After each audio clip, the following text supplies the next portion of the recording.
Good morning. This is Koko, a happy little koala who loves to play and explore. Today feels like a special day, but Koko doesn't know why yet.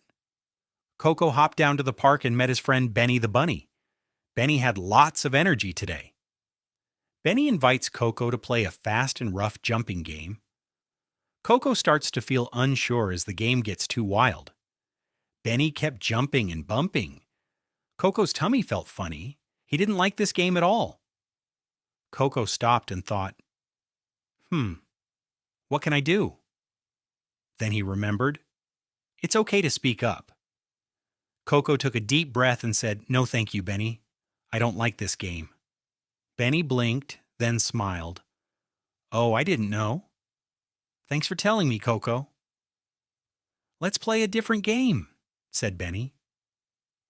Soon they were laughing and drawing together. Koko felt proud. He used his brave voice, and it made everything better.